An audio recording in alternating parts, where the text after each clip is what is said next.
Good morning, everyone. Welcome to the Level 1 podcast for Tuesday, the 9th of January, 2024. I'm DSP, and I welcome you here to the show with a warning. That's right. I opened today's show with a stern warning.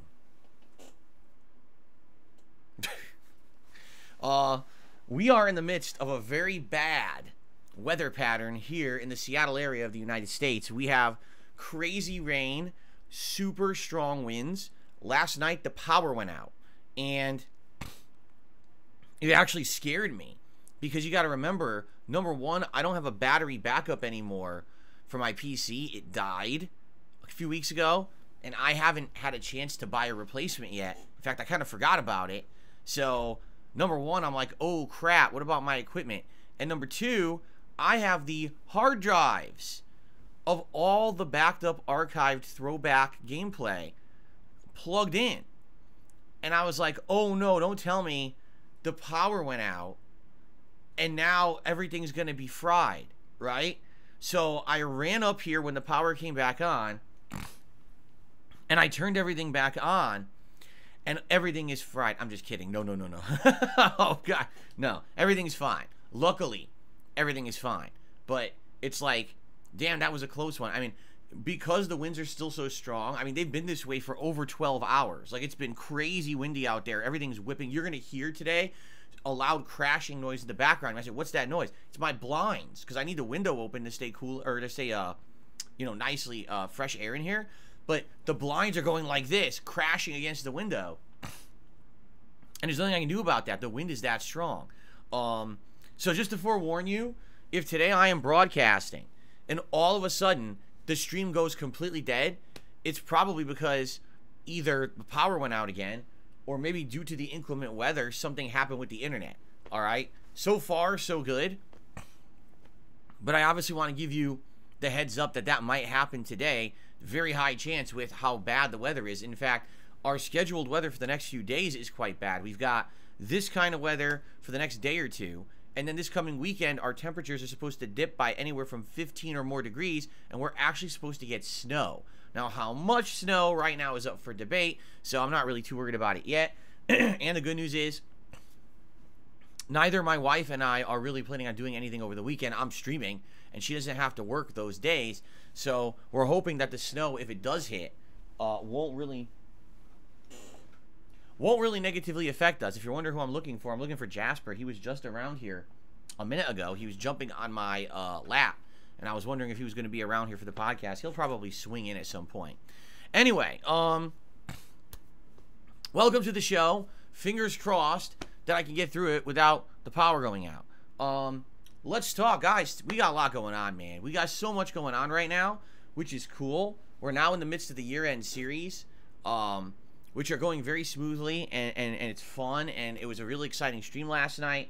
Obviously, we had some Baldur's Gate 3 progress yesterday I'd like to talk about. Today, particularly, I have two things I'd like to talk about when it comes to my content in 2024. Titling and thumbnails. And this is not specific to just the new DSP Throwback channel. This is actually in regards to everything that I do, okay? So, we're going to have a discussion about video titles and thumbnails today on the podcast. I hope you will give me your feedback live, and if you watch this show on demand, please give me your feedback on this, because I cherish every piece of constructive criticism I get, and I use that to formulate what I do. And I cannot wait to hear your opinion, because first of all, there's been some changes already that you may or may not have noticed. And so I'm curious to hear that. But also, for many years, people have always had issue with the way that I title my videos. And basically, when I started off, I used this very basic style of titling videos. Then over the years, people said, well, you should do better than that. You should add more information, more descriptive stuff, so people know what's in specific videos. So I've been doing that for ages. But now I guess what people are saying is, no, you don't understand. YouTube has changed. YouTube has evolved. YouTube is different now. This is now how you should be titling your videos. I'm like, oh, so it changed again, so maybe I should update. So we're going to talk about that today. If I were to begin titling videos differently, obviously we should do it, you know, maybe starting now before big hot new releases hit. So when the new releases start coming out, already those effects are in place, okay? So we're going to talk about that today, and there you go. I think hopefully this will be good stuff. Of course, we're going to talk about everything else going on too, so let's begin, shall we? There's a little bit of game news today as well, not too much, but if we have time for it, we'll squeeze it in. If not, it's not that big of a concern that we have to talk about it today. Right now, the, what is it, CES is going on? Is that what it is? Is it the CES, Consumer Electronics Show or whatever? So a lot of things are being talked about. Oh, new movies coming out. Oh, a new TV's coming out. You know me, I'm not really into the tech side of stuff, so I'm not super interested, but there have been one or two tidbits coming out of that show that I would like to discuss eventually as news, so we'll see if we get to it today. Okay. Okay. Let's begin.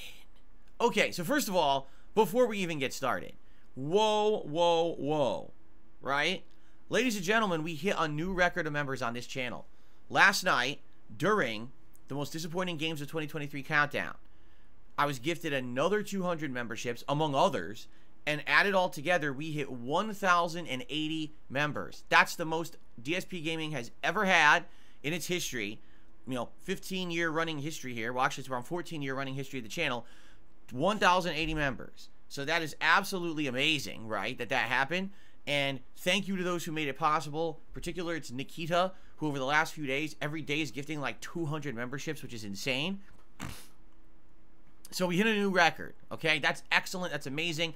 That's why you see the goal what it is. As you can see, we dipped a few overnight. We were at 1080. Now we're down to 1074. So obviously every day the goal is get a few new ones, right? So we'll see if we can get to 1085 by the end of today's streams. But someone asked me a pertinent question last night, okay? They said, hey, so this means we have new emotes unlocked now. New emote slots, and we can add new emotes to the channel, right? No. Because here's the deal. The last time around that we had anywhere near this many members, it was a little over 1,000. It was around 1,030-ish, and that took place, I think I want to say it was like late 2022, where during the fall, a very generous viewer came in and gifted, again, hundreds and hundreds of memberships that boosted the numbers way up. The way YouTube does it is it's every milestone you hit of members, you unlock a new emote slot, but every time that you grow, all right, it basically changes it so that now it's harder to hit. So for example, you start off, you only have to get another 20 members, you get a new emote. Then they say another 50 members, you get a new emote. Then another 100 members, you get a new emote. Well, once you hit 1,000 members on YouTube, the next milestone is 1,200 members. So we already, a year and a half ago, unlocked the 1,000 member emote slot. All right, and we have it. It's filled. The next milestone is 1,200. Now, will we ever hit 1,200 members here on DSPGaming? Well, I'll be honest. It's going to be rough. Why? I don't get a lot of viewers like that on a stream. Like, even now, we just started the stream. We got like 250 viewers. I'm sure that the viewership will increase, especially when we get to the gameplay, right? But on average, how many viewers am I pulling in a stream? 300, 400, right? when you have that much viewership at any time, it's hard to have 1,200 paying members of a channel. Not to say that I don't have 1,200 viewers. I absolutely do. As you know, I make such a variety of content that people come and watch at different times and different playthroughs. For example, someone today watching Resident Evil 0 might not be the same person who will be watching Baldur's Gate 3. They also might not be the same person who watches me play Street Fighter 6 or Sea of Stars, or might watch my year-end series, or might watch this podcast. So because of that, even though at any given time maybe I only have like 200-300 people on a stream, chances are there's thousands of people who do come to the channel and check out the content every day. In fact, my unique viewer count is quite high compared to other YouTubers. So that being said, I do have a variety of a viewer base, but not everyone usually becomes a paid member. Typically, paid memberships are from people who watch the streams. Okay? So it would be pretty rough or pretty hard, I feel, like a big stretch, to expect that this channel is going to hit 1,200 members when we don't have many more viewers. However, there's always potential. This channel could grow at some point. It could get an influx of new viewers from somewhere, right? You know, I don't want to shoot it down and be like a negative person and be like, well, never hit it. But I just want to be realistic for all of you, right? I don't want you to expect that we're going to be unlocking tons of new emoji slots and things in the future. We already have like 20, right? Like, how many emojis do I even have unlocked right now? Just look, oh my god. 1, 2, oh my god, I have a ton. 1, 2, 3, 4, 5, 6, 7, 8, 9, 10, 11, 12, 13, 14, 15, 16, 17, 18, 19, 20, 22, 24, 26, 28. I have 30 emoji slots unlocked. Most people on YouTube will never get 30 emoji slots. You understand that? Like, never. So for me, like, I'm already in like the upper echelon of YouTubers who stream with the amount of stuff that I have on my channel. Okay? So, FYI, yeah, we hit a new milestone. This is excellent. 1080 is the highest we've ever had on the channel. We lost a few overnight, but if we get just a few today, we might hit a new milestone. If we get anything above 1080 today, that's the new record for the channel, okay? If we happen to, at some point, hit 1,200, we'll have a new emoji slot. So there you go. Now, I'm already getting asked questions. For example, well, since you have the new record of emoji, or the new record of members now, does that mean that you could use new emojis? Yeah, but I don't have them. And that was the problem. Like, we had no clue that this was going to happen. So it's not like I have a bunch of new emojis saved up, ready to swap right away and swap out old ones.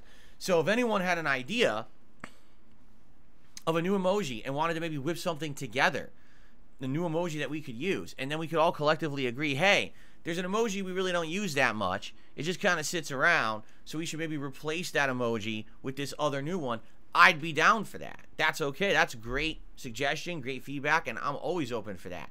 But right now, I don't have anything new to really put in there because, again, it's not even like we were close, and then all of a sudden, within 2 days, we got like over 400 new members, and whoa, so it all hit at once, so we weren't prepared for this, right? So anyone's interested, you want to toss together a new emoji or something for the channel and send it my way, I'm willing to take a look. If it looks good, and then we can vote, do we want to change it? The thing is, we have to stay above 1,000 members to keep all these emoji slots unlocked. If we dip below 1,000, excuse me, if we dip below 1,000 members, we lose the slot, and now we don't have the ability to do it anymore. Okay? So there you go. Just throwing that out there since people are asking. That's what's going on. All right? Let's talk about yesterday's streams. On the Level 1 podcast, once again, I had a big discussion about DSP Throwback. Today, I'm not going to talk that much about DSP Throwback. In fact, we'll probably just glance upon it or brush upon it, and we're going to talk about other stuff instead, because I know you guys don't want to hear about DSP Throwback constantly, right? By the way, does the camera look choppy again? It totally looks choppy to me again. Give me 1 second, because I tried something the other day, and it's worked, and I'm curious if this would work again. So if I go to Properties, and if I change... I hit the wrong thing. Yeah, I did. Shit.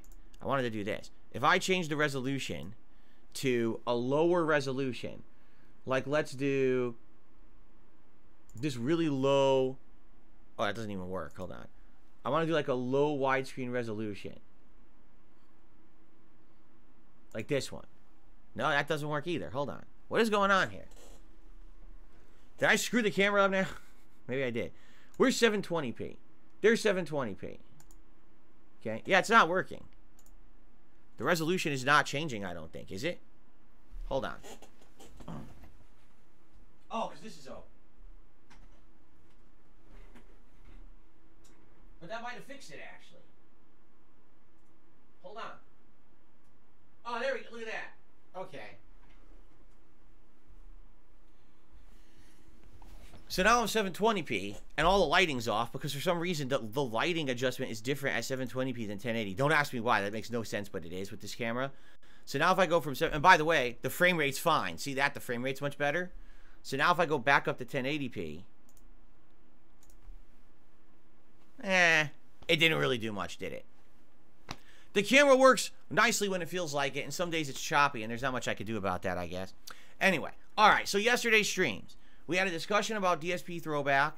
We talked a little bit about game news, right? We had a chill podcast, and then we swung into Baldur's Gate 3. Yesterday was all about the Underdark. So we were exploring the Underdark, and we went up a bunch of mushrooms and platformed around, and that was fun. Then we went to the Arcane Tower, which I didn't even know existed. And we went down there and we explored the whole tower and got some interesting magical items. We got to the top. We had an interesting interaction with some robots, which was neat. Found some secrets. Got a new staff. And then moved on. And we ended up exploring even further. And we found a bunch of mushroom spore people. And then we had an interesting interaction, of all things, with a hobgoblin and a mind flayer. And that's all I'm going to say because I don't want to spoil it if you haven't seen it yet. But it was a really interesting stream. I had a great time with it. Again, once again, the audience, very interactive, very fun, very engaging, and another great one for the history books, adding on to the playthrough. At this point, we're around 40 hours into Baldur's Gate 3 and continuing on. Keep in mind, we still have the rest of this week, we have next week, and we have one more week. So we have like 2 more weeks to go of full-time Baldur's Gate before new releases hit, and then I play it a lot less, okay? In fact, it's kind of up in the air how I'm going to play Baldur's Gate when the new releases hit, because obviously games like Tekken 8 and the new Like a Dragon are going to take more priority for a while. I'm not sure exactly will Like a Dragon stay as a daytime stream or not. Maybe I'll alternate between Like a Dragon and Baldur's Gate. We have to figure all that out, okay? But anyway, 2 more weeks, so we're going to have at least like another 18 plus hours of Baldur's Gate. Actually, it would be 20 because I'm playing it tomorrow, so about 20 more hours of Baldur's Gate 3 before it hits the back burner. So we'll be like a solid 60 hours into this game before new stuff comes out, okay? So again, thank you for continuing on with your engagement and support of those streams. It's been great. Every time that I play, I learn something new about the game, and you guys educate me about the lore, and we have a very good time together. So looking forward to more tomorrow. Last night's late stream was the first of my year-end series. All right, it was the most disappointing games. There he is, by the way.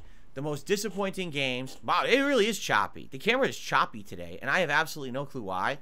Yesterday, I think a day or two ago, it looked like this too, and I refreshed it and it fixed, but now it's not fixing for some reason. Anyway, yes, yeah, last night was the most disappointing games of 2023 countdown. It basically took, I would say, it took about the entire stream, although the video itself is about an hour and 45 minutes long. You know, there's a little bit of pre-talk, and then I stuck around a little bit after the fact as well to do it. So here's the thing. It went well, in my opinion. The attendance was good. People really seemed to enjoy it. I liked the interactivity. I liked that as I was going down the countdown, people had stuff to say about each pick that I had of the most disappointing games, and added to the show rather than just me talking for 2 hours. To actually have interaction with everyone was actually quite neat, and I felt it made it better. So I would hope to keep that up tonight on the late show as well. Oh, I'm being attacked viciously. Jasper, are you tired of me talking to the audience? Are you trying to get my attention? I think he's trying to get my attention. Are you trying to get my attention? Is that what you're doing? Jasper Kitty. Jasper Kitty. He just laid down on my lap. What do you think you're doing? I'm in the middle of my show. I'm not Dr. Claw from Inspector Gadget. I can't just sit here petting a cute cat all day. I would love to, but I have work to do. I can't just pet this cute kitty all day long and then say, I'll get you next time, Gadget, next time. Oh my goodness, he's such a silly boy. All right, let's put him on the floor, and then we will continue. Jasper is purring. He always purrs when he's up here. All right, buddy. Okay. Cool. It's fun being a cat dad. All right. What was I saying? I got so distracted. Oh yeah, the disappointing games countdown. So it lasted about 2 hours, just under. It went really well. As you already know, we were gifted a ton of memberships during that stream. If you happen to come on stream today, you're like, whoa, I got a membership. I wonder what happened. It probably came from last night's disappointing games countdown stream. Okay, so be sure to thank Nikita if you see them around. It's really awesome that they've been doing this. It's 2 days in a row, by the way. First, they gifted a ton of memberships on yesterday's, well, 2 days ago podcast, and then they gifted the memberships last night, which is so amazing. So there you go. Overall, I'm pleased with how it went. Now, it's funny because people are like, oh, this is exciting or whatever. It's going to get a lot of views. I don't think so. You want to know the truth is, I think a lot more people in the modern day care more about what I'm doing day to day, care more about like the premiere of a hot new game or something like that, than they care about my year-end series. I feel like the year-end series are more fan service for the long-standing viewers of mine that have been around for a while, because you guys are used to the year-end series being an annual event that I do. It's like a tradition, right? So for those of you who are long-standing viewers and fans, thanks. You know, for example, that video, at this point, it's around a little over 12 hours since it published on YouTube. It has like 2,000 views. It'll probably get like another 1,000 views maybe by the end of the week. But I'm not expecting that video to blow up in popularity. Really, I'm not. I just think it's something nice to do. It's a special thing that everyone who's a longtime viewer is used to, so I do it. But in reality, I do feel like playing the new games, doing the daily streams is more of the attraction of this channel, not me doing this kind of stuff. I mean, I don't even review video games anymore, right? I just play them. So there you go. Anyway, went well in my opinion. I really enjoyed it. I had a great time with it. And I want to say thank you. Anyone who's leaving comments on the video, you know that helps. That just makes that video better, because people who watch it after the fact want to hear other people's opinions, not just mine. And so now they can hear your opinion on what you thought about what I said in the video, and it makes the video better. So by all means, if you watch that countdown video and you like it, or you disagree with it and you want to voice your opinion about a game you think shouldn't be on there, or maybe there are games I didn't have on there that should have been, leave a comment. People would love to read it. I'd love to read it. All right, please do. So there you go. Went well. All right, now let's talk about today and the rest of the week. So today, after this podcast, I'm going to be jumping back into Resident Evil 0 Remastered. We are in a very, very tight spot. All right, we're in a point where we're in a save room. Both characters, both Billy, both Billy and Rebecca are stuck in a save room. We have 0 healing items. We have scarce low ammo, almost none. And right outside the door, drooling at the mouth and fiending for flesh, is an angry mob of mutant zombie monkeys. Okay? This is bad. This is very, very bad. And I'm wondering what we're going to do to get out of this situation. Now, there are healing items in this room. The problem is I need to avoid getting hit by the monkeys and grab the items. My characters have almost no health left. So if they get hit like 1 to 2 times, they're dead. So this is going to be where we start today. The challenge of getting out of the monkey room, basically, and getting back to the mansion without taking significant damage. Okay? It's going to be pretty challenging.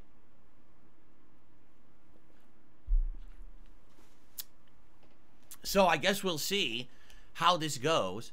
And then, as if that's not bad enough, once you get past the monkeys, there's spiders and stuff in the hallways past that to get back to the mansion.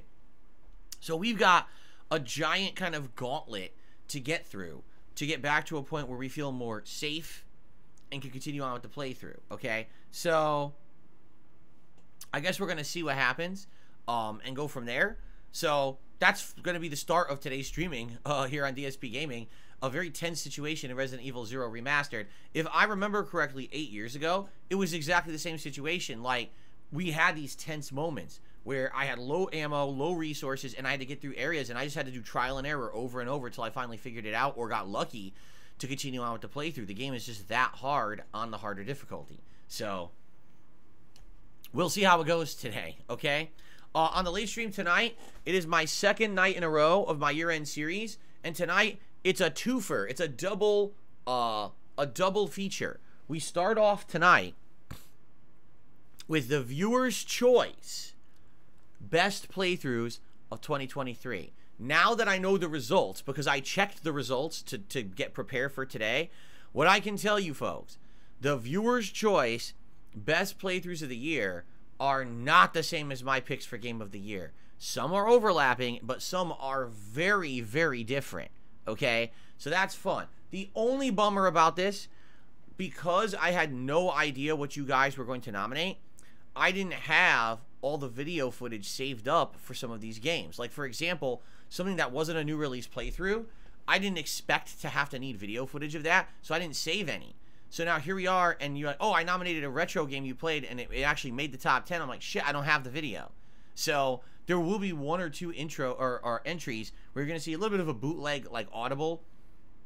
One of them, admittedly, is not that good. I just took the like a title splash screen. But for others, I have like YouTube shorts that I made of those games, and we're going to play the short and then talk about the game as the YouTube short is playing on the screen. Because that's what I got. You know, other than trying to go and manually download a ton of videos and everything, which I didn't have time to do last night. I was trying to get this done after my late night stream. But the good news is, it's 10 entries, and I'm excited to go through them and talk one by one about what it is that you guys thought about those playthroughs that was good. In fact, it's more about you than me. Like, I'll give my opinion, but as we go through them, I'm going to be hearing about your thoughts. Like, what do you think it was about that playthrough that resonated, that made it to be in my top 10 playthroughs of the year? Because remember, it's not just about the best games of the year. This is the playthrough. So there were so many older games that weren't new releases that I played over the course of 2023, and I'm not shocked to see that you guys nominated and voted for a bunch of those playthroughs. So there you go. Now, once that's done, because that'll likely take about an hour or so, then we're going to get into my Game of the Year awards. And this year, I got a top 10. Okay, originally I was going to do more than that. I was going to either do honorable mentions. I was like, you know what? I'm just going to narrow it down to 10, and we'll go through it solidly. For the good news is, for the Game of the Year, I have video of every game, because that I saved video of all those top games all year, so we will have video footage for each of those, and it'll be good. By the way, the camera looks better now, doesn't it? So maybe it was my PC. You know what I think it is? I think that sometimes the preview of OBS, just for some reason, doesn't look so good, and then it'll look better. Right now, it looks fine. So I guess the frame rate never was an issue. Whatever. Okay, so that's tonight, starting at 6:45 p.m. Pacific time. 2+ hours of year-end series. We're getting them done tonight. Basically two separate videos, but one stream. It should be a good time. I hope you'll join me tonight for that. If you're interested more in the excitement of positivity. You know, last night was all about negativity, the most disappointing. Tonight is about positivity, okay? Wednesday, tomorrow, will be my final consecutive streaming day of the week. And on Wednesday, it's going to be more Baldur's Gate 3 as we continue the exploration of the Underdark. Right now, we're literally in the middle of a very interesting story-based conversation. And I want to continue on with that, and I want to keep exploring. And apparently, there is a good amount more left in the Underdark to explore. So we're going to do that tomorrow night, or tomorrow daytime. It should be fun. Now, Wednesday night, this is something that I've been building up to for about a week. It's a very special late night stream. It's a mystery stream. And I am not going to tell you guys what it is because I want it to be a surprise, a good surprise, okay? So, FYI, tomorrow night, Wednesday night, that would be January 10th, 6:45 p.m. Pacific time, a mystery late night stream here on DSP Gaming that I think that you will enjoy if you can attend it. I hope that you will attend it if you can make it. If you can't make it, that's fine. It will be recorded, and it will be uploaded after the fact, as I always do. So don't worry, if you can't be here, you're still going to be able to check out what it was. But if you can be here live, I feel like that would be a benefit. That's all I'm going to say, okay? So be here live if you can tomorrow night. And the thing is, once the stream goes down, we're going to have a lot of discussion about it. And so I know there's going to be discussion and things, and we will talk about that after the fact, okay? But there you have it. If you can make it tomorrow night, a special late night stream, a mystery stream to end the week. Told you. I keep telling you guys, I have so much in store for you this year, new stuff, that DSP Throwback was just the very tip of the iceberg of all the stuff coming. So, okay. I'm off from streaming on Thursday. So I hope you all have a safe and fun day. But when I return on Friday, it'll be more Baldur's Gate 3, and it'll be Friday Night Fights. And I think this time around, I do want to go back to Dalsim. Maybe we'll do like a ranked Dalsim stream, and I'll see how I can do with him. It's been a few weeks now since I picked him. Saturday will be more Resident Evil 0 Remastered and the return of Sea of Stars. Okay? Sunday will be my React show. And Sunday night, I will be streaming. So Sunday night, we have an option, right? And I'm thinking, maybe for variety's sake, on Sunday night, perhaps we can do some maybe Call of Duty, just a one-off late night stream of Call of Duty for variety purposes. I haven't played it now in a few weeks. Maybe it'll be fun to do a one-off stream of Call of Duty with a bunch of melee kills or whatever. Or not. If you guys don't want that, that's okay. We don't have to. I'm just throwing that out there as a possibility because it's something we haven't done in a while. All right. Monday, another full streaming day. It'll be Baldur's Gate 3 and more Sea of Stars. Tuesday, it'll be Resident Evil 0 remastered and probably Street Fighter 6. And I'm thinking maybe I'll bring back Zangief for one night because I haven't used Zangief now since the summer. And my Zangief's not even ranked on PlayStation 5. So we'll just do casual matches, try to get back into the swing of things before I pick Zangief and try ranked. But I'm thinking maybe do like a Zangief stream. And then, you know, Wednesday next week, probably more Baldur's Gate 3 and probably more Sea of Stars. So we're going to play a lot of Sea of Stars next week. For those who like Sea of Stars and are disappointed that this week there was only one stream, all right, there will be a lot of Sea of Stars next week, at a minimum 2 streams, if not more, depending on how things go, okay?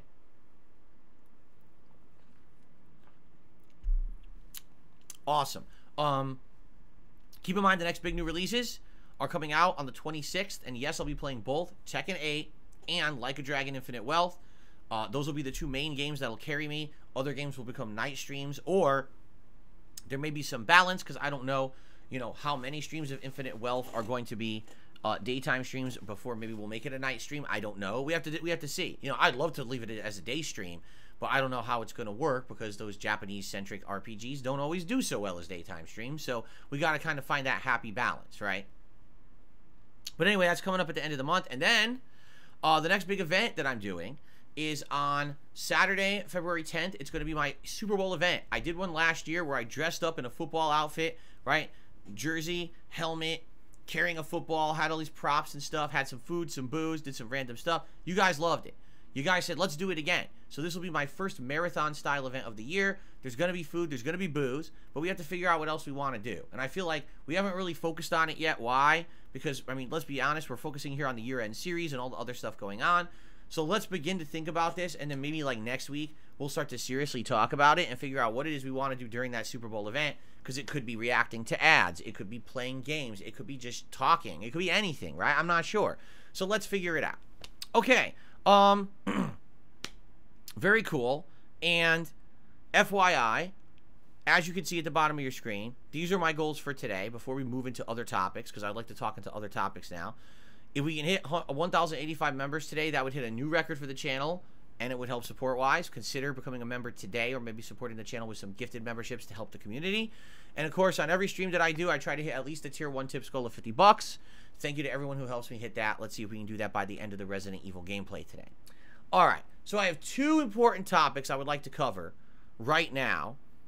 Are they in relation to DSP Throwback? To some extent they are. Let me give you a brief update on DSP Throwback and what's going on over there. So as of now, 5 parts or 6 parts? I think it's 6 parts of Final Fantasy 13 are now live over on DSP Throwback. Okay, 6 parts. So that's like, you know, 3.5 hours of gameplay and climbing of Final Fantasy 13. All right, yesterday, we uploaded the first ever part that was not upscaled 60 frames per second, okay? Parts 1 through 4 have been upscaled, and they looked interesting because you've never seen Final Fantasy 13 in 60 frames before, but it also created some ghosting, all right? Now, I asked you guys, please give me feedback. I need to know, do you like the non-ghosting or the ghosting better? Because some people like the 60 frames, even at the expense of the ghosting. Other people like the 30 frames because there was no ghosting. So I looked at the feedback, and I'm going to be honest with you, I didn't get much feedback.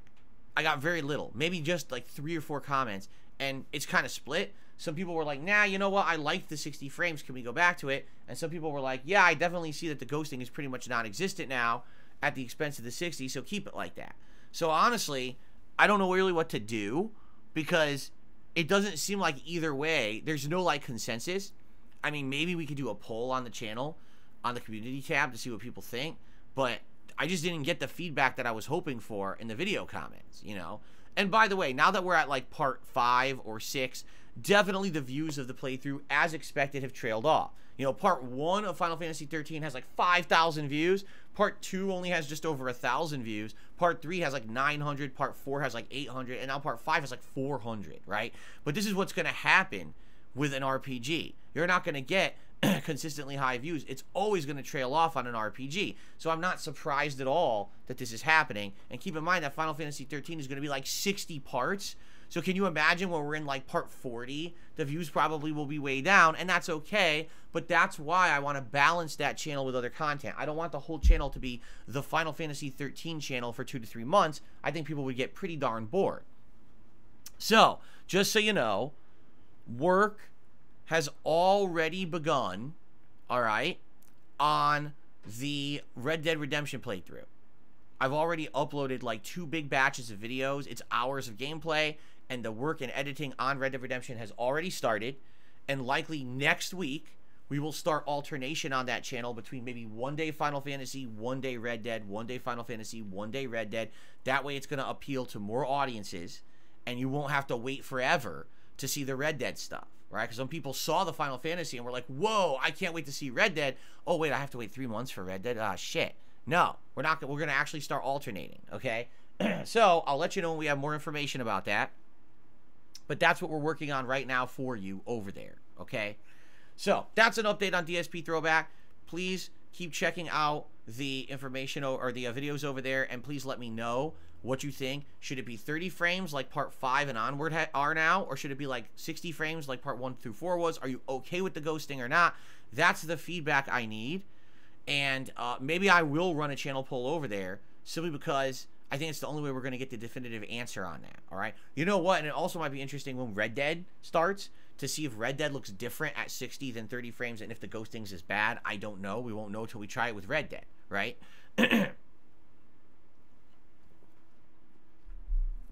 Okay, so continuing on.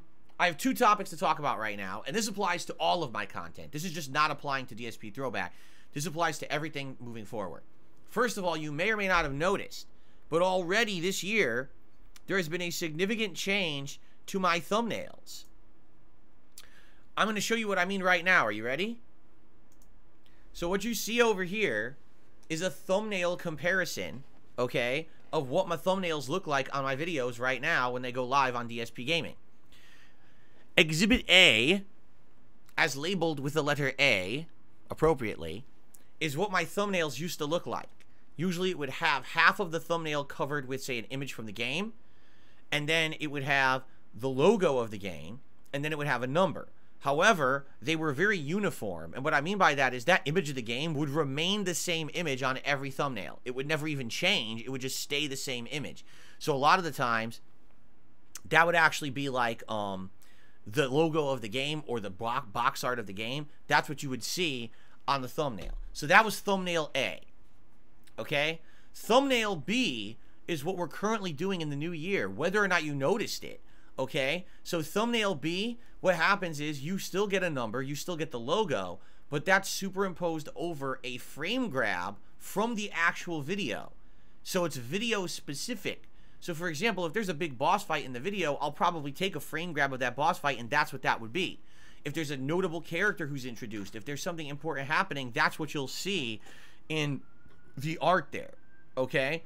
So that's what we're using right now is style B, okay? Now what you see here with style C is kind of a hybrid of the two, and what style C would be is very similar to what A was, but instead of using a static image that never changes, it would be a changeable image for each thumbnail. So half of the thumbnail would be the logo and the number. The other half would be a picture that would change per video, okay? So really what you have are 3 options, okay? The old style, which is very uniform and will look the same on every single video. The only difference is really the number. The new style, where you're going to have it change every single video, but you don't really have that uniformity. You don't really have like order to it. It could be like a number or the logo kind of anywhere on it. And then we have style C, where you'd have half of the thumbnail is the uniform number and logo, and half is a image that changes per video, okay? I can tell you right now from what people are saying in the chat, people are saying that B is the best. Like everyone is typing B, B, B in the chat right now live, okay? So if that's the case and you guys like style B, that's good news because that's what we're already using, all right? I just haven't talked about it. Like I literally didn't mention it at all this year that we had changed the thumbnails. So If you would like to see a certain thumbnail type, please let me know. Respond with a comment on this video on demand. I will weigh and balance your opinions. But it seems like, in general, people are liking B on the chat right now. A few are saying C, but most are actually saying B. Okay, and G-Turnal says ban anyone who says A. So it looks like 672 said A. So let me go right ahead, and I'm going to click right on 672's name. And he is permanently banned. All right, and he's never coming back. Very nice. Good job. Great suggestion. RAC says, or RAC says, yeah, B looks cleaner. Yeah, what I've noticed is with B, okay, it's cool because it's like, it feels like it's the game. But you also get to see what part of the game, you know, with the number and everything. I like that. It looks more natural, and I like that it changes. Because much like what I've been doing with my titles over the years, where I'll, with the words, give you a preview what's in the video, in this case, you kind of get to see a visual of a preview of what's in the video. All right? Now, directly already based on feedback over on DSP Throwback, we added an additional thing. We added the year of the playthrough. So, for example, the Final Fantasy 13 thumbnails will say 39... Final Fantasy 13 2010, and so that way people see it, say, oh, this is from 2010. They would understand this is an old playthrough from 14 years ago, rather than looking at it and being like, oh, this is from today, right? So you kind of know that on the thumbnail. And that's the cool thing too, is that when you're doing thumbnails like this, you can add extra stuff on there if you need to. There's been a few thumbnails with me on them because it's like a notable, my reaction during the video, I'm like, oh, or whatever. You could put me on there if that's the case. However, and yes, I will say this, Fed Roger brought up something very important, okay? And I feel like this is a huge important thing. Spoilers. Because some people over the years have big issues that if you do a thumbnail like this, you're going to create spoilers, okay? Well, guess what? You're right. I mean, it's unavoidable. If you have a thumbnail that's going to show a scene from that part of the game, it's going to spoil that part of the game. You understand that, right? So, I don't know, like, is there a line that you should tiptoe on? Should we be you know, safe about it? I don't know. I like feedback about that. If we're going to roll with B moving forward, if you like that style of thumbnail, right? What's the criteria that I should use to figure out what we show on there? Should we never show a boss? Should we, you know what I'm saying? Like, I don't know. I don't know what to do, because if you want to have a truly descriptive, interesting thumbnail, you kind of have to spoil some of the video. At least that's my take, right? How else? You're not going to just show my character dark scale fill in every thumbnail with a different face. What's the point? That's boring. You might as well just go back to A then, right? You might as well just go back to showing the same thing every thumbnail. So how do you avoid the spoilers, right? I don't know. Some people are saying, yeah, because of that no to B, that's why we wouldn't want B. So that seems to be... Okay, no new characters and no bosses, I'm being told. But here's the thing. No new characters and no bosses. At what point is a character not new? The second part of a playthrough that they're in, not the first? You know what I mean? Like, how would you even judge that? Okay, so they were introduced in this part. But then if you show them in the thumbnail of the next part, well, that's the spoiler. Because you didn't show them in the thumbnail of the previous part, so you still spoil. You see what I'm saying? Like, at some point, the thumbnails, if you're gonna have that style of thumbnail, it's gonna show something. You know what I'm saying?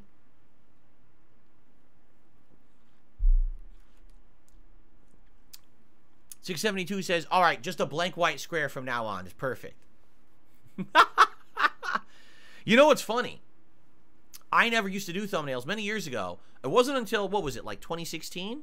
Something like that? It wasn't until many years into me doing content, maybe the second or third year I was doing direct capture, I finally started doing my own thumbnails.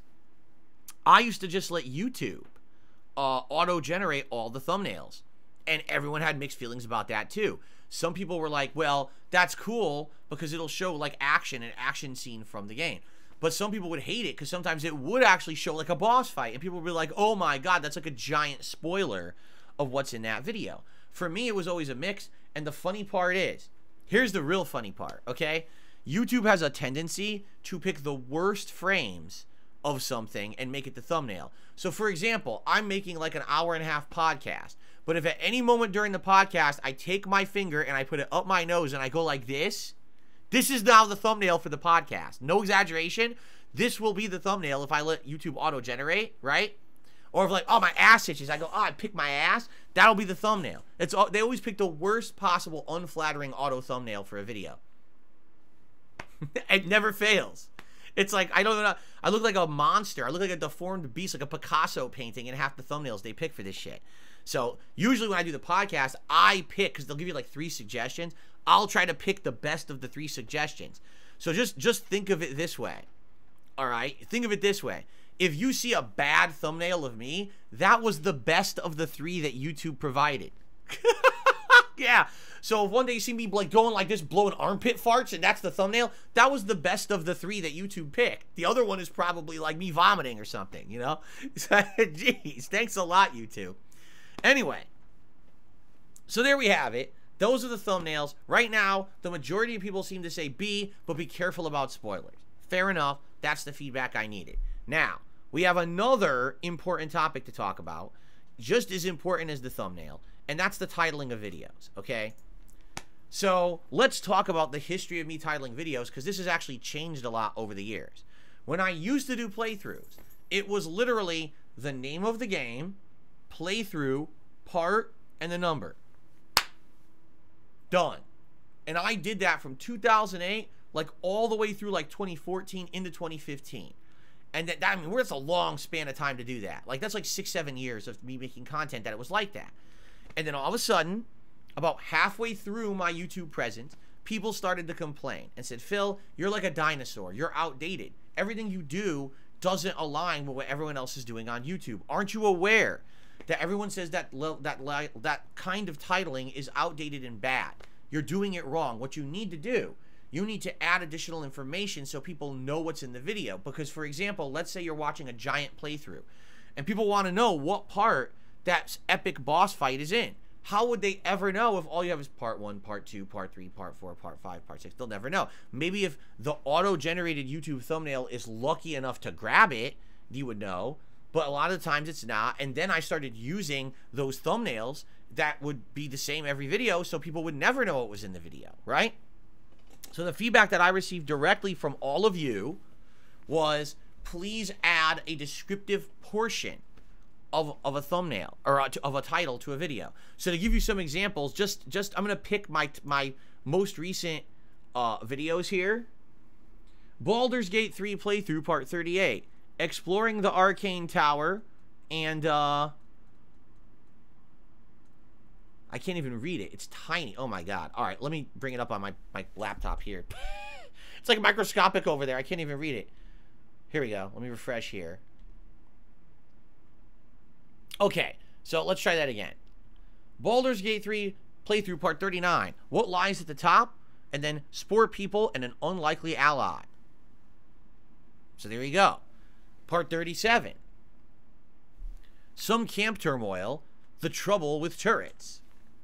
So you kind of get a oh, there's some trouble at the camp. I wonder what happened. I want to check that out.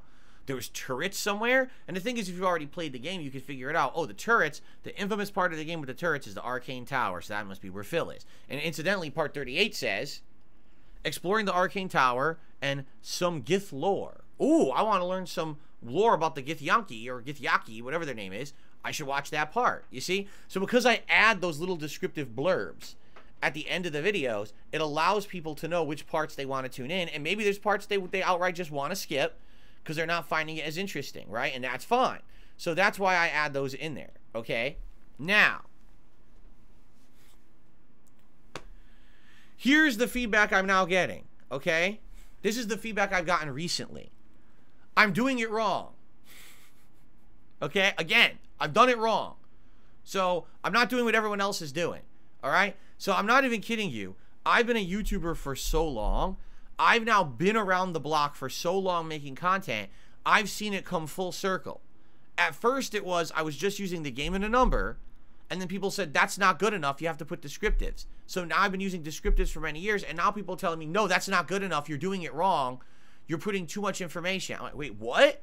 Yeah, I'm now outright getting complaints that I'm doing it wrong. That most YouTubers, here's what they'll say. Part 1, getting started, Baldur's Gate 3. That's it. That's their title. Part 2, Baldur's Gate 3 playthrough. Part 3, Baldur's Gate 3 playthrough. That's it. Or if you want a clickbaity title, you put the clickbait first. So for example, catfight breaks out at camp. Baldur's Gate 3 playthrough part 12.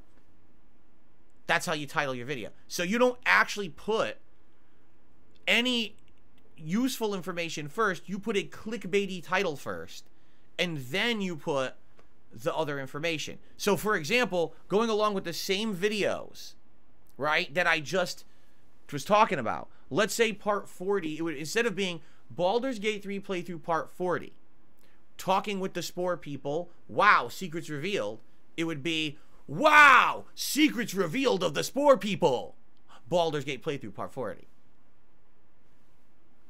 That's what people are saying I should do. Or just completely eliminate the descriptive at all. Just Baldur's Gate playthrough part 40. That's it. Or part 40, Baldur's Gate 3 playthrough. Like, that's what people are actually saying I should do. And by the way, that's not just my viewers and fans. I've gotten that feedback from others as well. I have. I've actually legit gotten that feedback from others who are like, this is what all top YouTubers do. You're the only person who's not doing it.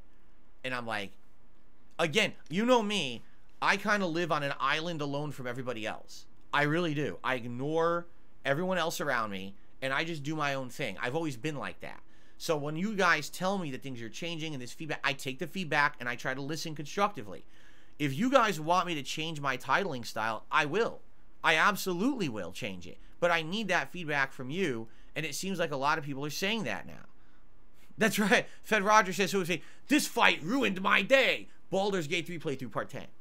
Right. Right. Exactly right. You would always try to think, what's the biggest eye-grabbing, clickbaity title you can use for any video? Right?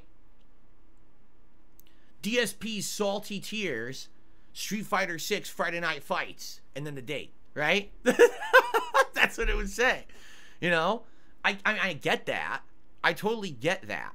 But I've been around for 15 years, and do you think that if I change my titles like that, that's going to improve or change anything? Do you think that's going to grab me a new audience on YouTube? I'm personally skeptical. I'm not shooting down the idea, all right? But I'm just telling you, I'm definitely very skeptical about it, because I feel like I have a dedicated fan base who's going to watch my stuff no matter what. Yes, every once in a while, a few new people will find my content, but they're not going to watch it based on clickbait. They're going to watch it based on, oh, I heard about DSP from other sources, and I'm here to finally figure out if he's true, what everyone says about him or not. Let's watch a stream or a gameplay video. It's not going to be, oh, I'm here because I saw the title said Sonic has a bunion on his foot and runs really slow. Sonic Superstars playthrough part 27. Right? So I don't know.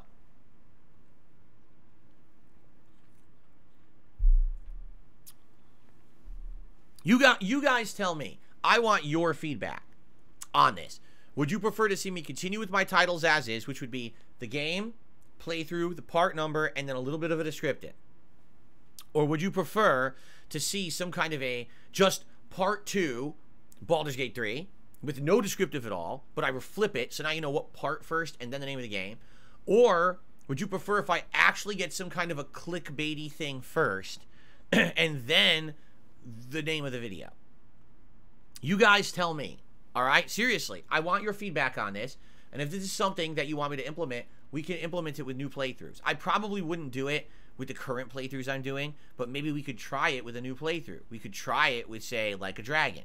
Or we could try it with the story mode of Tekken 8 and see if that actually pans out to be something that works. Or, you know what I'm saying? Just, it's funny because Orange says, it doesn't have to be clickbait, just catchy title. I mean, I hear you, but you understand that catchy titles are clickbait. That's the point. I'm not saying the title has to be a lie or an over-exaggeration, but the point is it's something catchy, or, you know, oh, I want to watch this video because the title is saying something interesting, you know. So there you go. Matt says, I wish I could tell you, I feel like it's only 50-50 success rate for the YouTubers that I've been watching. There you go.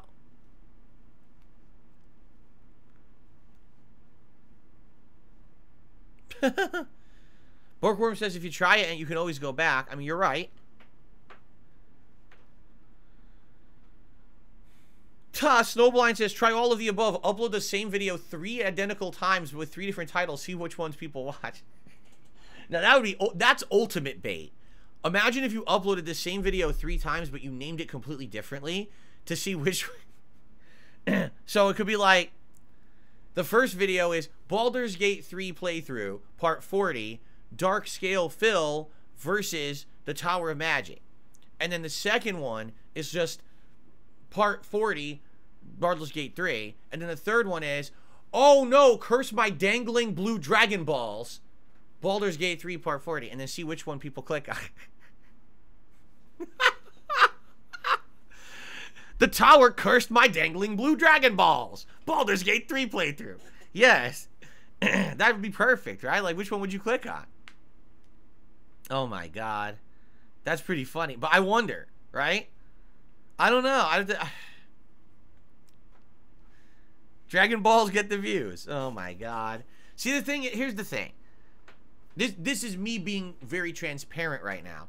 At the end of a stream, okay, when I'm done streaming for hours, you know, this stream turned on at what, 11 a.m., a little earlier than that, and I started work 11:15. I'll be on this stream till 4 p.m. The stream goes off. Now I got to upload all these videos because I want to go down and eat dinner with my wife for a break before I come back to my late stream.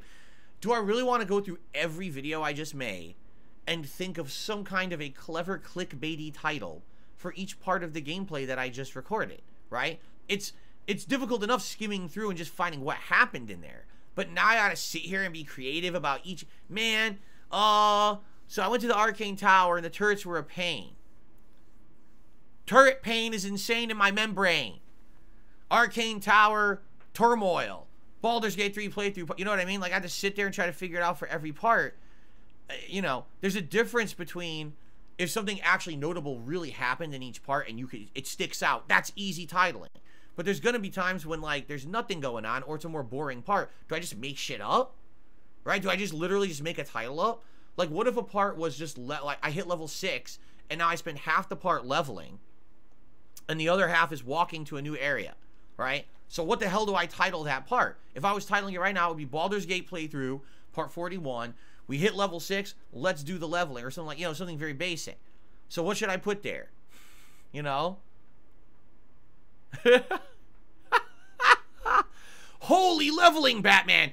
Amazing new powers unlocked at level 6. Check it out, right? Like, oh my god. To me, that is so stupid. I mean, this is me, again, being honest with you. I'm not saying I won't do it or try it. I just think that is so fake and stupid. And the fact that people tell me, oh, that's what every YouTuber does now. It's like, so you're telling me every fucking YouTuber is a fake and all they want is your view and money. They're not caring about actually accurately describing what happened in the video. They don't care about people, you know, liking the content. Just as long as you clicked on it, that was good enough for them, right? Like, that's bullshit to me. To me, that's always been bullshit. Like, you know, stretching the truth or whatever. Like, the one video that I ever extrapolated like that was the worst game I've ever played, Homefront the Revolution review. And that review got over 1 million views back in the day on KO Gaming. Because I extrapolated and over-exaggerated. Is that really what everyone on YouTube wants? Is everyone just so, like, gullible and susceptible to this kind of tactic that you should just do this for every single video you ever put out? You know what I mean? Like, to me, like, I understand maybe I would get a little bit of a view boost, but the view boost is going to be from people who are kind of dumb. You know what I mean? So it's like, do I care? Do I really care about getting a few dumb people on my content? I don't know. I don't know if I do. I don't know. Again, if you haven't noticed this year, you would have noticed, I say this year, but it was last year now, right? In 2023, DSPGaming saw a decline in views. It did. But the weirdest part about that is that my support stayed the same. How is it that I could have a decline in my viewership, but my support is the same? Because the people who were watching and left weren't positive people who were supporting the content or liked it. They were hate watchers. There were people who were here just to shit on me, and they left, and they went to watch the toxic restreams instead. Good. Leave. I don't need you here because you don't help. You really don't. Those views don't help me in any way, shape, or form. They probably had an ad blocker on regardless, or you know what I mean? Like, they weren't... How does my actual earnings stay the same if I have less customers because they weren't customers. Do you get it? So the way I see it is like that element, that clickbait element of titling with clickbait or whatever. Yes, that will bring you attention, but this is not attention that's positive. It's fleeting. It gets someone to be tricked into watching a video. Out of all the people who were tricked, what, you get 2 people in a week that maybe might stick around and watch another video? Well, everyone else just watched the clickbait, said, it was clickbait, and then they leave. Or, on the flip side, they just shit on you. This was a clickbait video. Fuck you. Blah, blah, blah, blah. Negative, negative, right? So, that's the thing. Like, for me, I really don't know if it's important. But I want your feedback. Okay, I do. Leave me your feedback on the thumbnails, and please leave me your feedback on the titling. I'm not going to immediately make the change, but I want feedback because I want to improve. Again, this is a discussion I would never have had years ago. Really, I never would have went into detail about this. This would have been just, I'll just do whatever I want. But today, I want to change for the better, and I want to make content you like, and I want to be sure that I'm in line with my viewership. So, what should I do? Should I stay the same? Should I change? Should I adapt somewhat? How do I adapt, right? If the feedback I'm getting, like, I'll tell you, I'll be honest right now, an outsider to my content outright told me flat, straight to my face, you need to change your titling because you can't figure out what each video is about. And I was like, what do you mean? And they said, well, for example, if I just open my phone and I go to DSPGaming, any video of a playthrough looks exactly identical because of your titles.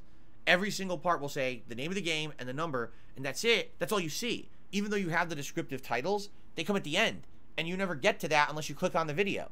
So you never get to see the descriptive title of what's in each video. And I thought about it. I was like, you know, they're right. Because the only way you would see that, maybe if you click on the playlist and you skim around, but because the way YouTube works, you don't get to, like, see everything at a glance. They abridge, they, like, cut off the title, so you never get to see it. And I was like, an epiphany. I was like, what the fuck? They're absolutely right. How dumb is that? Because YouTube changed everything for mobile. Remember, everything I'm doing is based on desktop viewers. That's what was my bread and butter back in the day. Before everything went mobile, that's what I was relying on. But now more people watch on mobile than on desktop. So this person's absolutely right with their feedback. Most people aren't seeing my descriptors. They're not getting to see what's in the video. They just, fuck, what part is it? And then they click it, right? So maybe I do need to change. Maybe even if I don't change and I don't do clickbait, at least if I put it first, like, for example, approaching the Arcane Tower, oh no, it's turrets, right? Or approaching the Arcane Tower, turret trouble, Baldur's Gate 3 playthrough part 20. But at least then you get to see the descriptor first to see what's in it. And if the feedback, or excuse me, if the thumbnail is the new style of thumbnail, by the looks of the thumbnail, you're already going to know what game it is because it's going to have the name of the game and the number. So maybe that's what I should do. Should I reverse the order of my titles? Because I could do that. Nico says, that's not really true. Your titles are the easiest to understand what the video is about, and you can see the number of the part on the thumbnail. No, but that's what I'm saying. I understand what you're saying. I'm not saying destroy the descriptor. I'm saying reverse the order. Put the descriptor first, then the game and the number. Would that work better?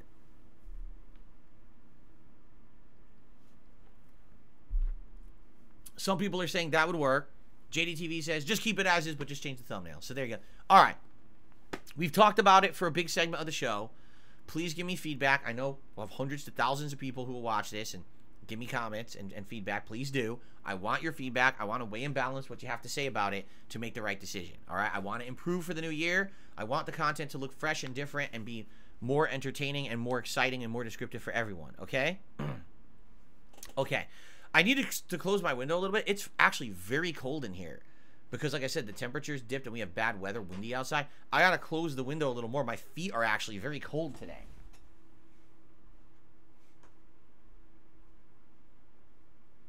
Wow.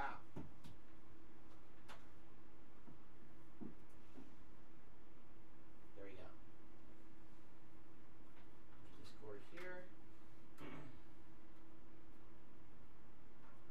There we go. Do that. Oh, man. Freezing.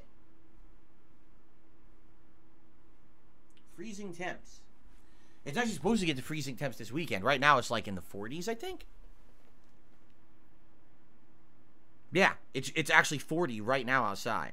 So, we're getting close. You know, our freezing is 32 degrees. So, we're close. But it's actually supposed to be Friday, Saturday. We're supposed to have freezing temps and snow. Boy, I don't know how much yet. If I click on it, does it tell me?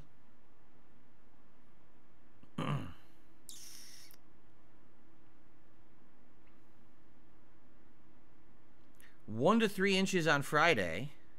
Okay.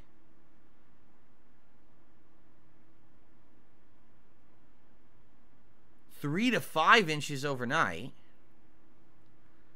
And then Saturday, 1 to 3 inches again. And then that's it. And then by Monday, oh wait, Sunday,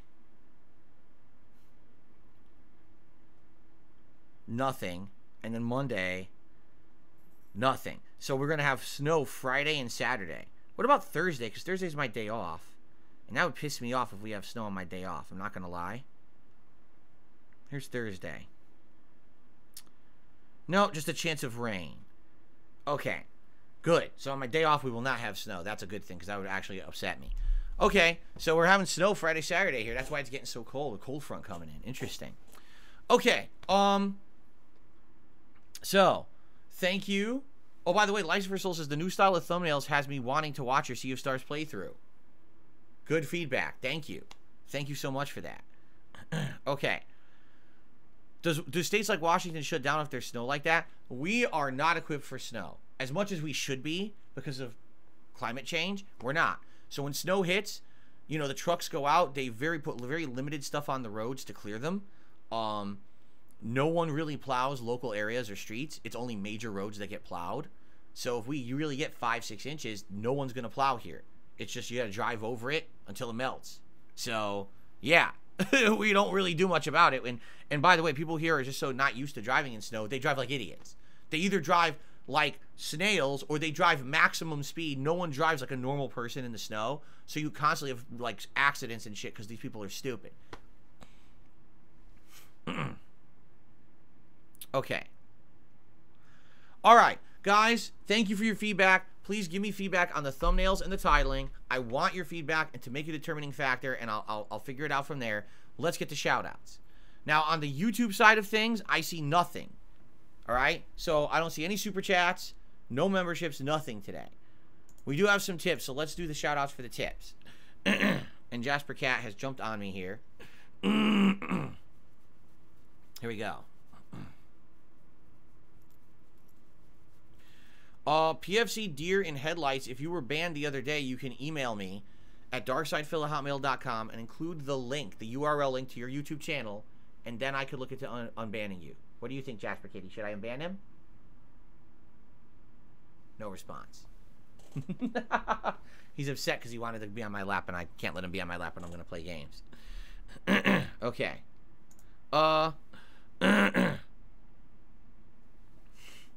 Let's see here. So I received a $1 tip from Mario. Will you try out the Game Boy games on the Switch Online? It's a part of the basic subscription. It has 3 Legend of Zelda titles on it. It's a maybe. Like, when they first announced them, I was interested, and I did say to people, hey, if you want to see me do some throwback stuff, retro nights, or an old school playthrough, I'd be down for that. No one really seemed to care or ask for it. It doesn't mean that I wouldn't do it at some point. In fact, so I know this sounds weird, okay? Maybe we could do a few retro throwback games for the Super Bowl event.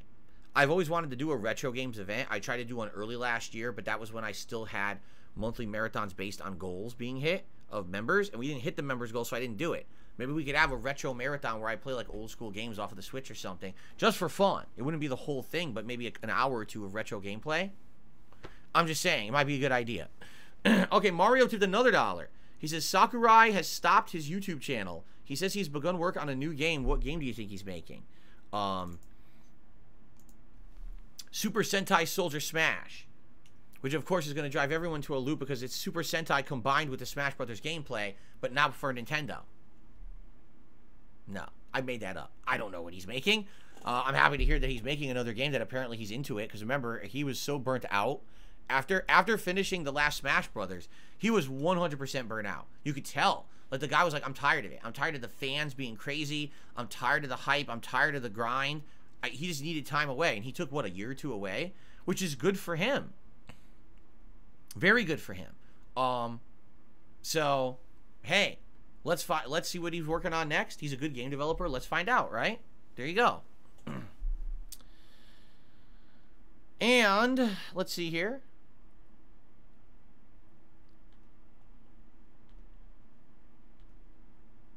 I received a $20 tip from 1 Minute Man. He says, Master, we're in a tight spot. And then in parentheses, he says, you didn't play that game, did you? Prepare to die. Master, we're in a tight spot. Prepare to die. Does that sound familiar to anyone?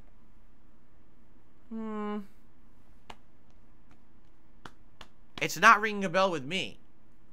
But I think he's referencing today's Resident Evil 0 stream, where literally I'm in a tight spot and I'm about to die to a bunch of monkeys, right? But I don't... The game reference is lost to me. So, it sounds like I am a noob in this situation. I don't get the reference. So, there you go. Uh-oh, hold on. What just happened? Token mismatch. That's not good. Token mismatch. What does that mean? I don't know. Hold on. It means that I was logged out. Okay, I was logged out.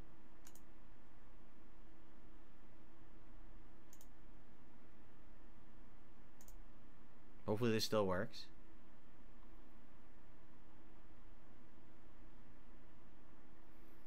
I wonder why I was logged out. Let's find out. Alert box. And donations. And we'll go down. I'm going to click on this. I hope this works. Ready? And it still works. I just had to log back in. Cool. All right. So thank you very much to 1 Minute Man for the $20 tip.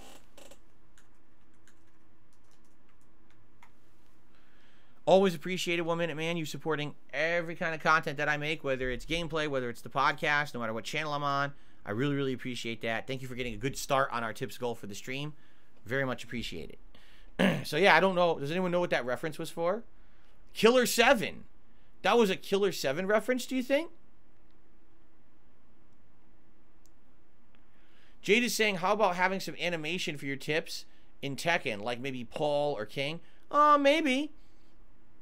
I would have to talk with the people who make my animations and see if anyone is interested in possibly doing some Tekken animations. We already have Yakuza animations, right? So that's cool.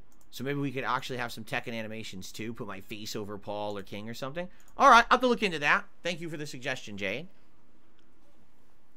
Is the game over sign turned on? Yes. Why do you not think it's turned on? It's on and it's changing colors.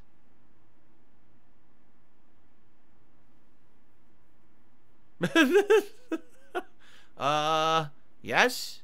Do you think Taco Tuesday is considered a national holiday in the U.S.? No. Should it be? I don't know. I do like good tacos, but good tacos. Like, I don't want Taco Bell tacos. I want, like, fresh, like a taco al pastor or something. That's good stuff. Did I like beat-em-ups like Streets of Rage back in the day? Funny enough, Streets of Rage is one I did not play back in the day. I got the Genesis very late in its life cycle. So I played Final Fight and its sequels. I played the Ninja Turtles arcade game. I played the Simpsons arcade game. I played the Avengers, the Spider-Man beat-em-up arcade games. Alien vs. Predator arcade game. Golden Axe and its sequels. And there was a Dungeons and Dragons one. I remember that one.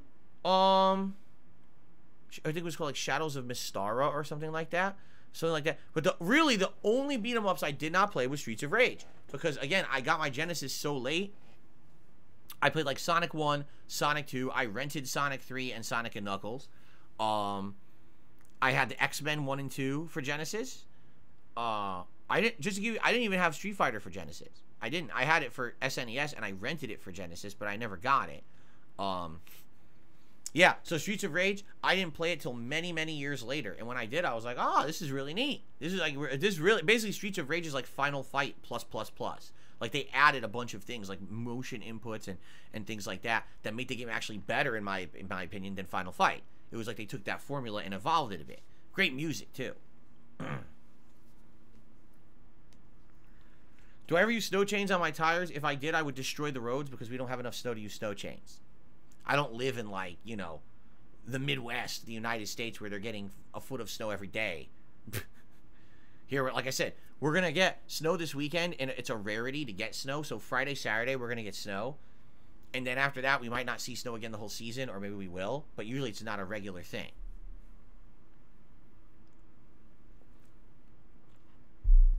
No, I've never played Smash Brothers in any competitive capacity. Nope. I've seen people play it in a competitive capacity, but I've never done it myself, nor do I understand it at that level, nor do I care to.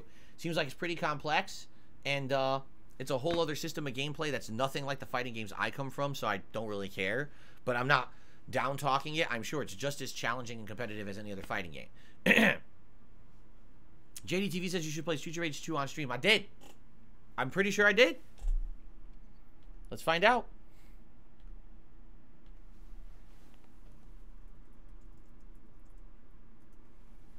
Streets of Rage 2 gameplay. Here it is. So basically, I played it during the launch of the... Well, first I did a co-op playthrough way back in the day with my friend John. That was ages ago. And then I played it again when the Genesis Mini launched. Yeah. So basically, I had 2 different times I played it. Ages ago, co-op playthrough, and then again when the Genesis Mini came out. I didn't finish it when the Genesis Mini came out. I only played it a bit.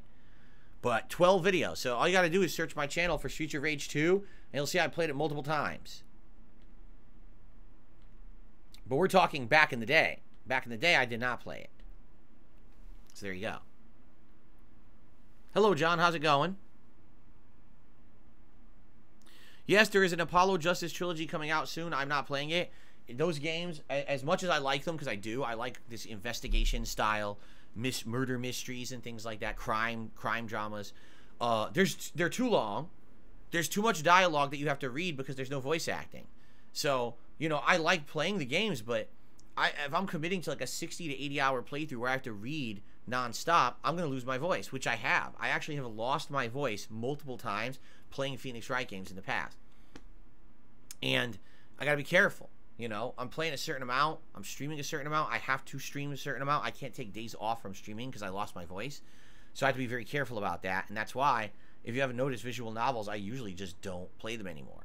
It's too much. It's too much of a strain. It's too much time consuming. It's too much of a time commitment to get through an 80-hour visual novel, you know?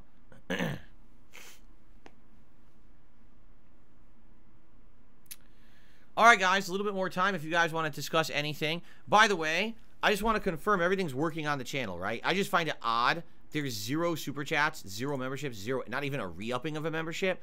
Usually we'd have something. So I just want to be sure that everything's working, right? Not that something's broken or, you know, everything is good. You guys can still see the ability if you wanted to contribute. It's all there, I hope. I really hope that it's not screwed up. Please tell me it's not screwed up.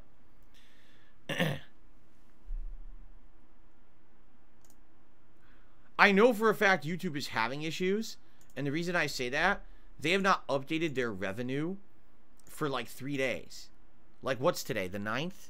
They have not updated their revenue since like the night of the 6th for some reason. I don't know why. Because, you know, it's interesting. I got all those gifted memberships. I'm like, gee, I wonder, you know, how much is going to benefit the business this month. And I click, no updates. And I click again, no updates. I'm like, why is it not updating? They haven't updated it in days and days. So it sounds to me like their numbers are screwed up. And they're, you know, they're not, there's something on their end. But I just want to be sure everything's working. You guys are saying everything works? Okay. Yes, Game of the Year stuff tonight will be exciting. Iron Man the Power. I can't wait. There you go. Ultra Bro with the first super chat of the day. Any picks for Super Bowl contenders? No, I don't follow sports, nor do I even know who's in the running. I have absolutely no idea who's still in it and who would be eligible, so I certainly am not qualified to be saying anything about any kind of... What on earth did I just type? Whoa. I don't even know how that got to caps because I didn't hit caps lock, I swear. Maybe I did. Yeah, I'm not qualified. Last time I followed the NFL was the mid-2000s, so like 20 years ago.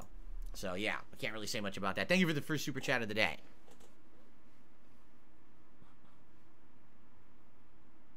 Okay.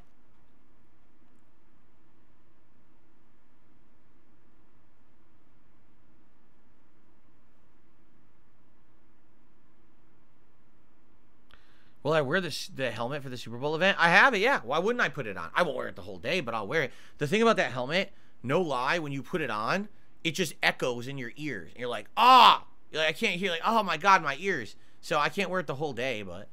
Yeah, we were going to do news. I didn't get to it, guys, because we talked so long about the improvements to the thumbnails and the video titles. I do have a few news stories that I will eventually cover for you. Maybe tomorrow. We'll see. I have like 3 news stories to talk about. Yeah. But I guess we'll talk about them later. We didn't have time today. Joel Loft, I don't know. He says that MJ's face model... Not even her voice actor, but her face model was being harassed online. The MJ from Spider-Man 2. Yeah, people are stupid. I mean, people always do stupid things. We don't need to address it or give them attention. Really, the best way to address it is to not address it at all and act like these idiots don't exist. The moment you give those idiots public attention, all you're doing is enabling them to do it more because they realize they got the attention they were seeking. So the fact that it even got publicly addressed was a horrible idea. It should have never been addressed. It should have been just ignored and these people would go away. I know that from personal experience. Dark Maggot, how's it going? Welcome to the stream. Good to see ya. Did I ever play Contra 3 The Alien Wars? Yes, I did. Rented it and played it quite a few times on the SNES, but I never bought it. JDTV says, is there a possibility that when fighting games die out, I would do a series of retro games like once a week? Maybe. The thing is, with fighting games, there's some consistency because that's something I've been doing my whole life, so I bring at least like a level of understanding and general knowledge and or skill to it. Not to say that I'm good at all fighting games. I'm definitely not, but at least I kind of have my bearings, right? The idea of retro games is neat, but they're all different, and I've tried doing stuff like that before. If you remember, I bought the Genesis Mini, right? I have other things over the years that I tried to bring retro content regularly into my content. It works for a little bit, but usually... for whatever reason, my audience, it doesn't really stick. I would love to have like a weekly retro night, or maybe twice a month retro nights, right? But it just never came together. As much as I've liked that or wanted to do that, the desire, it's usually just, what's the next big event that Phil's gonna do? What's the next big game Phil's playing? I don't understand why Phil's playing retro games. Why doesn't he just do this big game instead? Or this hype new indie game that every fucking streamer is playing that's memeable, or this or that. You know what I mean? And it's sad because I almost feel like what's happened is most people on YouTube are just, they've been programmed to look for a certain kind of content. And if anyone wants to do something different, it's like, well, why are they wasting their time with that? They should be doing what everyone else is doing. Well, I don't want to do what everyone else does. That's my point. I want to be different. I like being different. But then if I do something different, boo, there goes the attendance. There goes, you know, oh no, I'm not coming back till Phil plays that hype game everyone else plays. It's like, oh my God, man, what a bad mentality to have. I love retro games. It's like I said, I wanted to do a retro games marathon last year. That was the first marathon of 2023 I wanted to do. And we didn't hit the members goal. Not even close. Like, no one was becoming a member for that event to happen. And that's when, after that, I was so disappointed. I was like, you know, I think we're just going to stop doing member goals because I don't want to not do fun events that I want to do just because we didn't hit a member goal. So I abolished them. And I think it worked. I think that 2023 overall was a great year once I abolished them. Oh, no, Plumber Who Fixes Leaks. I don't know or care about that. Yurichi says, when you play Tekken, will you play the future content as well, like new characters? I have no idea. I don't know what I'm doing with Tekken until I play it. Until I get hands-on with Tekken, I play the story, I play training mode and whatever other modes are available offline. I go online, I play some characters, I see what the online connections are like, and unless I get my hands into the game, I can't commit to anything. I'm not going to. I don't want to promise you guys stuff. And that, like, for example, what if I committed to all this stuff with Mortal Kombat 1, right? Imagine if I committed and said, oh, yeah, we're going to do all these community nights and we're going to do all these special events, and the game was terrible. Like, straight up, that game was dog shit. Laggy as fuck. Gameplay elements were not sound whatsoever. The game was a joke, but because it was Mortal Kombat, everyone hyped it for like a few weeks and then dropped it. And no one talks about it anymore as if the game never existed, right? So imagine if I had said all that stuff and committed and then the game's terrible. So I don't want to do that. I'm not saying I think Tekken 8 is going to be terrible. I'm saying I'm a reasonable guy. Let's play the game initially for like a week or two, figure it out, let me get my bearings in it, and then we can decide what stuff we're going to do with it. Okay?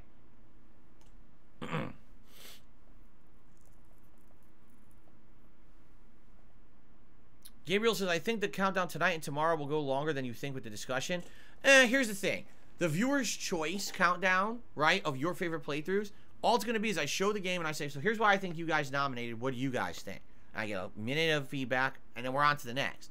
The Game of the Year awards, honestly, you always think it's going to take longer than it does. The Game of the Year awards go fast. Why? Because I have a few set things I want to say about each game, but that's about it. Like I feel like when you're saying something negative about a game, you have to go out of your way to justify it more, because what you're saying can actually hurt the game. When you're praising a game, you're just saying positive things about it. You don't really have to go that extra mile to justify what you're saying. It's not about the drama. It's more about like a positive celebration. It's easier to be more positive in a quick fashion than it is to be negative, because in negative, if you just say negative stuff and you don't justify it, you look like an asshole, right? So there you go. I think we'll be fine. If it goes late tonight, it goes late tonight. You know, that's all right. But I think we'll be all right with the 2 hours. The whole first hour will be the viewer picks for playthroughs, and the second hour will be my Game of the Year awards. I think we'll be all right. But we'll see. We'll see how it goes.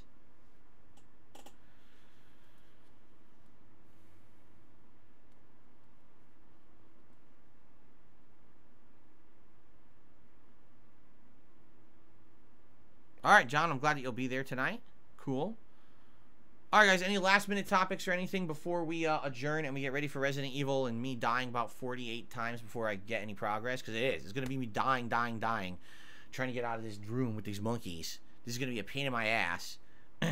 I literally cannot believe how poor the grenades are on hard. Like, I'm shooting the grenade launcher at regular zombies, and the zombie's like, oh. It keeps walking. It's a grenade. That used to blow all the enemies in a room apart. They really made this game difficult on the hard difficulty. Like these guys just don't care.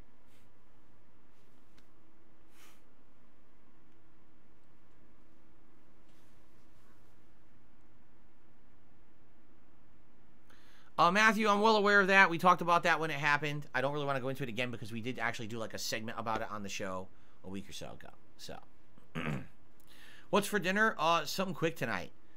Because my wife is working, so I don't remember. I think it's, I don't know. It might be like hot dogs and rice or something like that. I don't even... I leave the cooking to my wife, and if it's a day when she's home and she's making like a really good meal, then I'm interested. But for these fast days, it's like, what are you going to do? She's going to get home late. We're not going to have time to cook anything crazy. So it's just like warm something up fast and just wolf it down between the streams, you know. It's all good. I received a $1 tip. This person says, am I the only person who's actually excited for Suicide Squad next month? You may be one of the few people still talking about it. Like, I'm serious. Like, after all the footage was released of it and everyone saw it was a shooter and not really a superhero game, I think so many people got turned off to it that it's just not even like a line of discussion anymore for a lot of people, which is crazy because Rocksteady was literally at the top of the echelon of game developers with the Arkham trilogy. Everyone loved them. Everyone trusted them. They said whatever they come out with next is going to be amazing. And they picked the absolute worst possible subject matter for their next game, and now no one cares. So it's kind of interesting. Like, people used to ask me, am I going to play Suicide Squad? I literally don't know. What I'll do is I'll wait. We're going to play the other games, focus on those for a bit. And the thing is, if like Suicide Squad is terrible, I won't play it, and I'll do something else. We have other things to do, and if it's good, I'll try it. But I'm not going to commit to it. It just does not look good at all.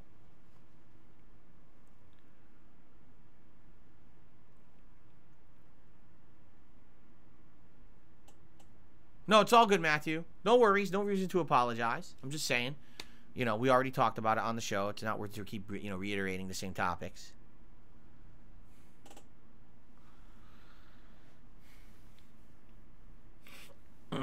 Oh, let's see here. I got another $1 tip. Can I ask? I remember you played the Evil Within 1 and 2 back in the day. Were both free on PS Plus? Are they worth getting? Oh, they're both free on PS Plus, so they're worth getting. If they're free on PS Plus, yes. Evil Within 1, if you like games like Resident Evil 4 and 5, you're going to love Evil Within 1. In fact, it almost feels like you're playing Resident Evil 4 and 5. It's almost like an homage. Remember, it's Shinji Mikami. He made those games, and then he went off. He left Capcom, and he made his own series, and this is it. However, it's incredibly linear. And what I mean by that is it's really just follow the path, survive, beat this particular boss, survive, kill a bunch of guys, survive. It's just that kind of ad nauseum formula. There are parts that feel a little bit overly difficult, and there's parts that feel a little bit tedious. Overall, it's still a pretty good game, but the plot is interesting and keeps you thinking. Evil Within 2, I feel, is a much better game because, yes, you have the linear parts, but you also have open world exploration parts where you can find optional quests, hidden enemies, interesting lore, and things that you could completely miss. But if you take your time, you're earning upgrades, you're getting more supplemental information that just makes the game much better, in my opinion. The problem was they didn't market it. So the game came out and no one even knew it was out, and it flopped in sales. And now they're done. They're never making another one ever again. I have no idea why they chose not to market the game, but it just, you know, it's sad that a good game like that failed because of the lack of proper marketing. So, they're both great games. The first one is good. I think the sequel's even better.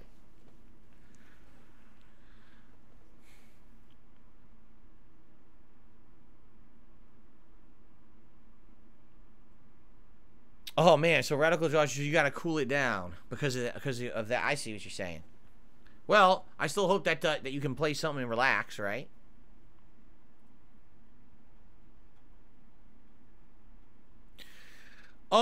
Matthew says, did I ever see Resident Evil Vendetta or Death Island? I didn't see Death Island. That was the new one, right? I saw a few of the 3D Resident Evil movies from back in the day. I remember there was one at an airport with a zombie outbreak. I know for a fact I saw that one. I probably saw one or two of them from like over a decade ago. But I haven't seen anything in the last many years, you know. Okay. All right, guys, I think it is time to adjourn the podcast. Again, the big thing about this, feedback. Feedback on the thumbnails, feedback on the titling of videos. I really need your feedback to improve. So please give it to me. Please leave some comments on this video. Let me know what you think. And hopefully sooner rather than later, I'll come to a determination. Am I going to change the titles? Are we going to keep with the thumbnails? What are we going to do? And go from there. But feedback is key to improvement. So thank you for that. And thank you for a great show. I hope that you guys enjoyed. Tomorrow, we'll be able to talk about the end of my year-end series and how it went tonight with the, you know, Game of the Year and Viewer's Choice playthrough selections. And it'll be a good final day of the week for sure. I'm excited for it. I hope that you guys are too. Thanks for a great show today. Thanks for your interaction and support as always. And I think it's time to wrap things up here. I might even close the window entirely because my feet are actually freezing cold. So I'm debating, do I put socks on or do I just close the window? Maybe I should put socks on. Anyway, thank you all. I'll see you tomorrow for another podcast to end the week. Peace out.